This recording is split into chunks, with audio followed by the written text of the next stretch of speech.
Question में कहता है two forces each equal to P by two, two forces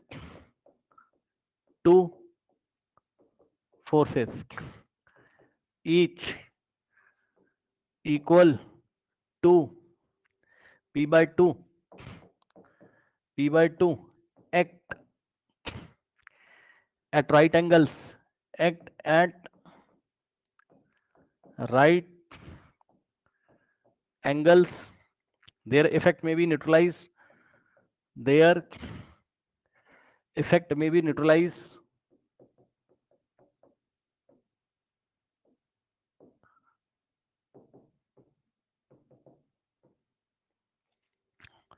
by a third force, by a third force acting along their bisector, acting along their bisector. हाँ, बच्चे कह रहे हैं magnitude of two force और magnitude of resultant, magnitude of two force और magnitude of resultant में क्या अंतर है, बच्चा पूछ रहा है, ध्यान से चेक करो। जैसे ये दो फोर्सेस हैं F1 और F2, ठीक, तो इसका रिजल्टेंट R ये है, ठीक, तो समझो जरा, F1 का मैग्नीट्यूड F1 मॉड है ना, ये फोर्स F1 का मैग्नीट्यूड है ये, और F2 का मैग्नीट्यूड है F2 का मॉड, है ना, ये फोर्सेस का मैग्नीट्यूड है। और रिजल्टेंट का मैग्नीट्यूड क्या होगा, पहले रिजल्टेंट निकालोगे, R बराबर vector F1 plus vector F2 से, तो ये रिजल्टेंट है दोनों फोर्स का, इसका मैग्नीट्यूड जो होगा वो रिजल्टेंट का मैग्नीट्यूड होगा, इसका मॉड लोगे आप, F1 प्लस F2 वेक्टर का मॉड लोगे, समझे, ये फोर्सेस के मैग्नीट्यूड है, और ये जो आया है ये इनके रिजल्टेंट, मतलब F1 F2 का जो रिजल्टेंट है उसका मैग्नीट्यूड है, ठीक है, ओके।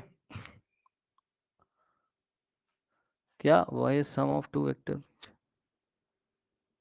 हाँ क्या, कहाँ पे सम ऑफ टू वेक्टर, ये देखो उसने बोला ना कि an magnitude of the resultant, यानी कि ए और बी का रिजल्टेंट जो है, मान लो वो आर है तो उसका मैग्नीट्यूड निकालना है,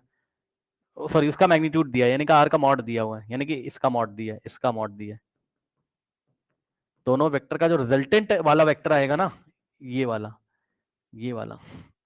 इसका मैग्नीट्यूड 8√3 दिया हुआ है, और दोनों वेक्टर निकालने हैं, यानी कि ये वाला फोर्स निकालना है और ये वाला ए और बी का मैग्नीट्यूड निकालना है आपको, जो कि हमने निकाल लिया। हाँ क्वेश्चन में दिया हुआ है, इस बार क्वेश्चन में दिया है, मैं आपको दिखा रहा था कि आर बराबर ए प्लस बी होगा वेक्टर फॉर्म में, फिर उसका मॉड लेने पर आर का मॉड आर से दिखाओगे तो 8√3 क्वेश्चन में दिया हुआ है, तभी तो यहाँ पे आर की जगह 8√3 चिपका दिया। हाँ आ जाओ भैया, नेक्स्ट सवाल में क्या कहता है आपसे, आ जाइए नेक्स्ट सवाल में, नेक्स्ट सवाल फालतू का सवाल है एकदम, ठीक, कैसे फालतू का सवाल है, देखिए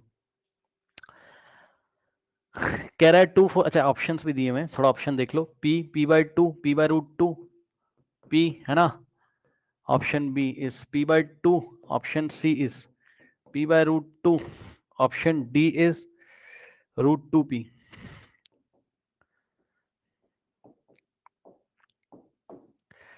देखिए कह रहा है two forces each equal to P/2, okay ध्यान सुनिए बच्चों,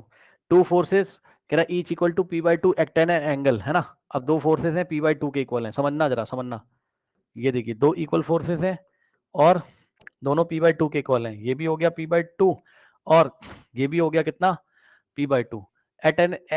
एन राइट एंगल, अच्छा एक्ट एट राइट एंगल, चलो भैया ये भी बड़ी अच्छी बात है, राइट एंगल पे एक्ट कर रहा है, ठीक है बहुत अच्छी बात, ये तो बहुत अच्छी बात हो गई भाई, देखो ये भी P/2 है और जितना ये है उतना ही ये है, ठीक, और इनका जो एंगल है दोनों के बीच का 90 डिग्री है, देयर इफेक्ट में बी न्यूट्रलाइज, समझो समझो समझो समझो समझो, इसका इफेक्ट न्यूट्रलाइज होगा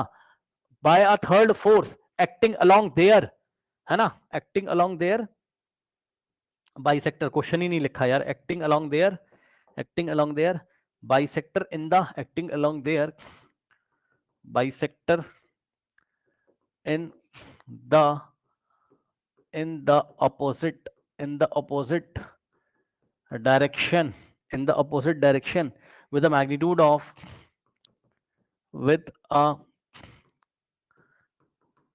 magnitude of, अब ध्यान दे बच्चों, इन दोनों का जो इफेक्ट आएगा, इफेक्ट का मतलब इन दोनों का जो रिजल्टेंट आएगा, सुन लो ध्यान से, इन दोनों का जो रिजल्टेंट आएगा इधर आएगा कहीं। अब सुनो, अब सुन लेना पहले मेरी बात ध्यान से। कह रहा है कि भैया इसका इसका रिजल्टेंट जो आएगा, पढ़ो ध्यान से, two forces are equal P by two, है ना, at right angle P by two right angle पे। कह रहा है कि देयर में इफेक्ट, इफेक्ट का मतलब रिजल्टेंट, इफेक्ट का मतलब इनका जो रिजल्टेंट है ना, इनका जो रिजल्टेंट है ना, तो ये येलो कलर का रिजल्टेंट रहा, इसको न्यूट्रलाइज करना है, यानी कि इसको खत्म करना है, इसको कैंसिल करना है। तो भाई एक बात बताओ, इसको कैंसिल करने के लिए तुम इसके ऑपोजिट डायरेक्शन में फोर्स लगाओगे? सुन लो ध्यान से, इसके ऑपोजिट डायरेक्शन में फोर्स लगाओगे कितना? सुनो,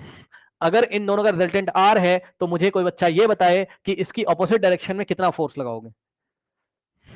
कि ये वाला न्यूट्रलाइज हो जाए? अरे बहुत आसान है, आंसर बोर्ड पे लिखा है भैया। सुन लो, मैं आपको बोल दिया ना कि पी बाई टू का रिजल्टेंट आर है, तो आप मुझे ये बताओ। हाँ, very good very good very good very good, minus R कुछ बच्चे बता रहे हैं वो भी सही है, आर बता रहे हैं वो भी सही है। माइनस आर वाले बच्चे डायरेक्शन के साथ बता रहे हैं, ठीक। तो इधर लगाओगे आप कितना, माइनस का आर लगाओगे, माइनस केवल डायरेक्शन को बता रहा है, आर इधर, इसको कैंसिल करने के लिए जस्ट अपोजिट, यानी कि आर का एक तरीके से वैल्यू आपको बताना है, आर का एक तरीके से इस क्वेश्चन में वैल्यू आपको बताना है, ठीक है, क्योंकि डायरेक्शन के साथ नहीं पूछा, कहीं माइनस नहीं लगा हुआ है, तो आर का वैल्यू आपको बताना है, ठीक है। चलो, अब मैं देखता हूं कि कौन मुझे ये बताएगा, थोड़ा ध्यान दें। क्या आपको पीछे कुछ लिखवाया गया है? अगर टू इक्वल फोर्सेस लगे हैं 90 डिग्री पे, अगर टू इक्वल फोर्सेस 90 डिग्री पे लगाएगा, टू इक्वल फोर्सेस 90 डिग्री पे लगे हैं, वाला डायग्राम याद कर, ये अगर दो वेक्टर हैं P और P नाम के, दोनों 90 पे हैं, तो इसका रिजल्टेंट कितना आता था? कॉपी देख के बताइए। ऑप्शन ए गलत ऑप्शन है, आप मुझे ये बताओ, जल्दी बच्चों बताओ। P root two, very good भाई, दो इक्वल वेक्टर पी और पी के मैग्नीट्यूड के लगे हैं 90 डिग्री पे, तो रिजल्टेंट आता था P root two. Yes sir. तो सर यहाँ रिजल्टेंट कितना आएगा? यहाँ रिजल्टेंट देखो, इक्वल इक्वल वेक्टर कौन से, पी बाई टू और पी बाई टू, मतलब ये वाले पी की जगह क्या आ जाएगा, पी बाई टू, तो रिजल्टेंट कितना आएगा, P by two root two. सही है, इसको क्या तुम सॉल्व नहीं कर सकते हो? पी बाय और टू को क्या लिखोगे, root two into root two, और इंटू में रूट टू। आया कि नहीं? कुछ नहीं किया। आर बराबर क्या होता है, पी बाई टू, पी की जगह, सॉरी आर क्या होता है, पी रूट टू, पी की जगह बस पी बाई टू, क्योंकि इक्वल वेक्टर पी नहीं है इस बार, पी बाई टू है, ठीक। तो